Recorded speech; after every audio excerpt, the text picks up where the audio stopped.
Hello, spooky friends, and those of you just dipping your toe into the horror movie genre. I'm Ray, and this is the B3 Horror Podcast. This is a segment we like to call Tubi or Not Tubi, where we watch a movie from Tubi, horror movie from Tubi, and then we tell you whether or not you should check it out or stay away. For the most part, I think for the general consensus, we usually say it's free, so go for it, even if it's just in your, playing in the background. And this movie that I picked for today is no different. I will say that for a majority of our movies, I will say a majority of our Tubies, unless stated otherwise, watch on higher speeds. I will say, I don't think for most of our Tubi movies that you need to have like a super depth of knowledge. I mean, this one that I'm going to talk about today is called Marshmallow, and it's from 2025. And I will tell you right now, I still don't know why it's called Marshmallow, and that's completely fine. I probably missed it somewhere, but it's okay. I don't think you need to know to understand the movie. I generally liked the movie. There are two things that, there's two different twists that I think reading reviews are upsetting people. But let me get to that in a second. So what we tend to do, we haven't really done on a Tubi or Not Tubi segment, but I'm going to do it here just because as we usually do a compliment sandwich when we do video reviews. So I'm going to start doing that on these just because it just gives a little frame of context, and it helps me organize my thoughts a little bit. So again, I did 20, so for a compliment sandwich on this podcast, we'll talk about something I did like, top, bun, middle, be something I didn't like, and in the bottom, I try to end on a high note. I'll tell you a little bit more about the movie first. Again, like I said, it was from 2025. It was actually filmed in 2023, kind of shelved until then. I want you to go in with the least amount of knowledge about context. How sad is that? I want you to go very blind. No, I want you to go in with no expectations of the plot, because I think that will help you with the twist if you go in with just this sounds cool, and then and enjoying it from there. The summary is when a once-fabled campfire tale becomes real, a group of campers uncover a profound secret that questions their very existence. I mean, yes. I will say when the twist comes, you'd be like, okay, yeah, that would question someone's existence. I will say I liked the first twist. The twist that comes literally the last 2 minutes is dumb. Real dumb. I don't think it took away from it altogether. It reminds me of the twist from High Tension, even though it's not that infuriating. That one is infuriating. And that one, I think I've even mentioned on this podcast to stop watching High Tension, up until the greenhouse scene, and then you just stop. Now, it's not like that level of infuriating, but I will say that this is directed by Daniel Del Purgatorio. That is a name, and I love it. De Purgatorio. This is really his big movie. I mean, a lot of shorts before here. I don't know any of these.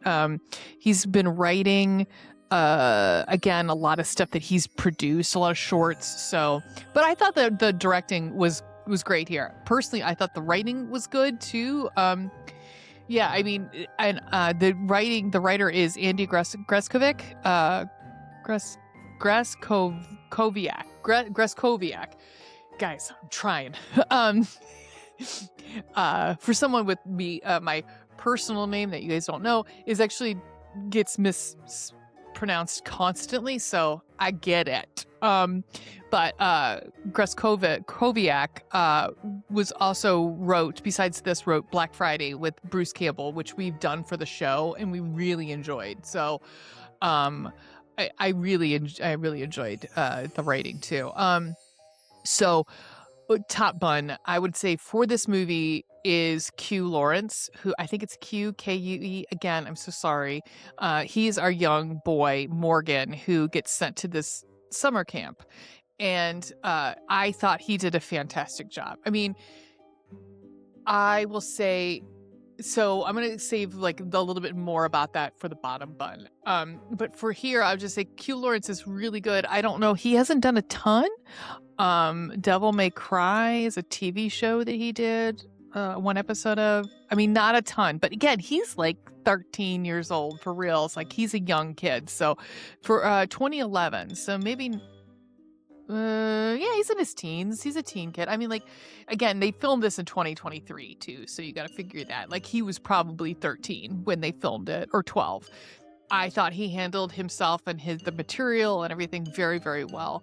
The other big name in this one, besides, well, I mean, the only really big, super big name would be Corbin Burnson from LA Law and a whole bunch of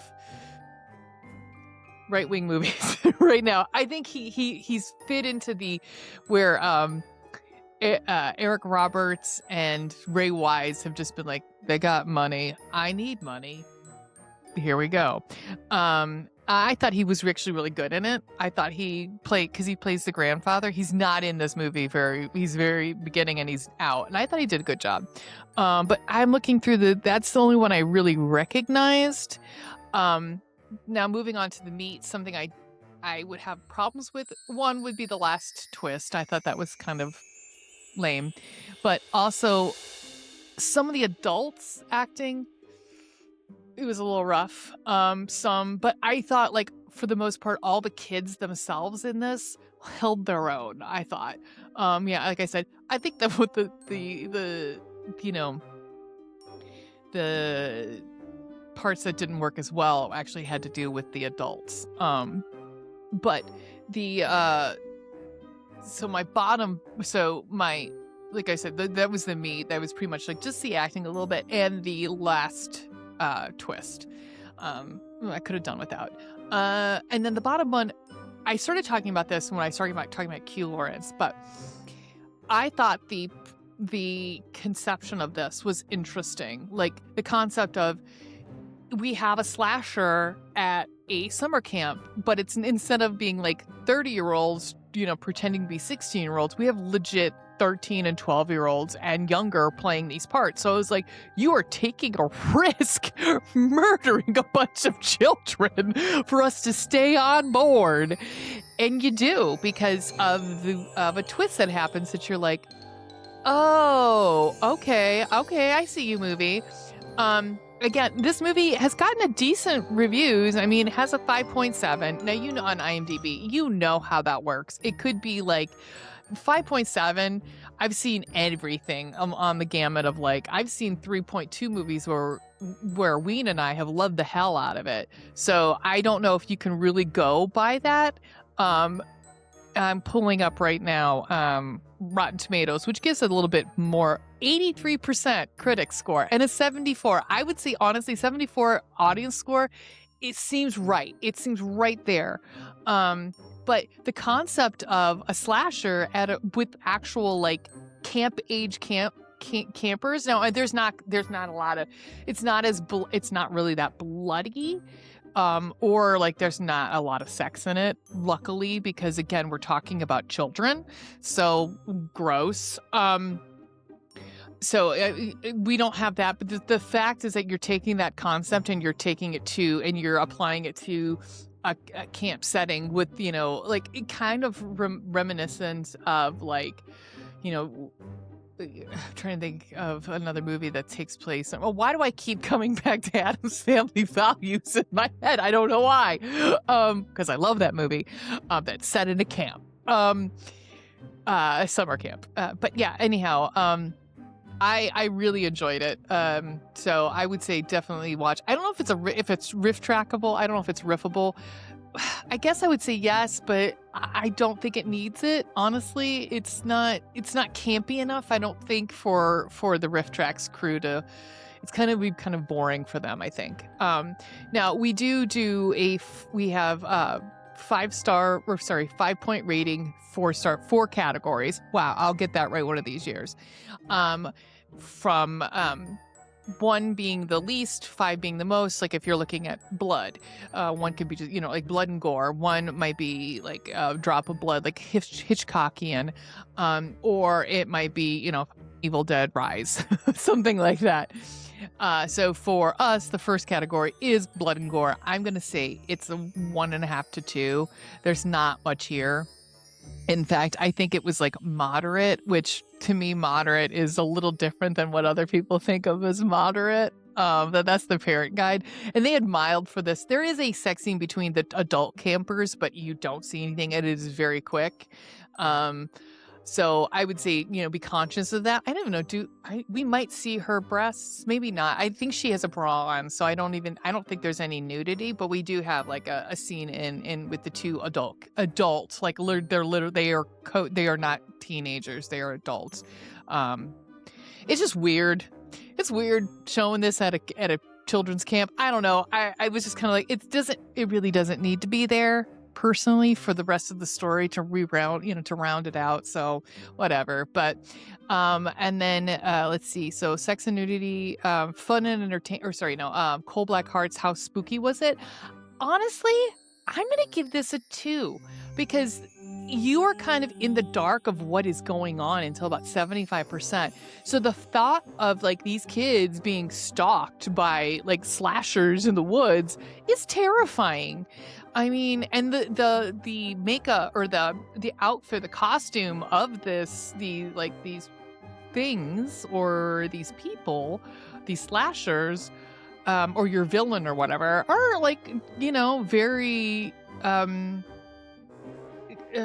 what's the word? Sterile looking. They're very sterile. It's a mask with a light, and they're holding like tasers, these long tasers. So it's terrifying in that aspect. And again, when you're dealing with children, it's always going to amp up the I don't feel comfortable with this. And that's kind of where we're at with this. Fun and entertainment. I don't necessarily know. Yeah, I had fun with it. I'm going to say 2.5, going on 2.5. I would say definitely give it a watch. I don't think that even the last twist is going to infuriate you too much where it's going to, I know, look, if you're looking at the reviews, some people, I honestly don't look at the reviews before you read it because a lot of them have spoilers and I'd rather you guys not get spoiled because it is an interesting twist, the first one.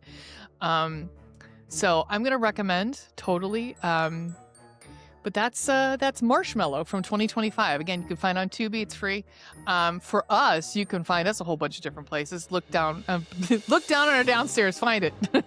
All of our description is down below.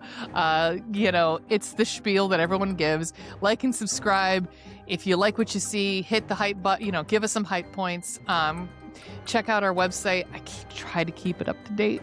But we are transitioning into something different. So I can't necessarily say that we are a weekly podcast because right now we're not. But check back with us. Keep checking here on the YouTube, but also we do, this will be an audio version too. So check out where any podcasts, you stream podcasts. But until next time, keep it spooky, Mugen.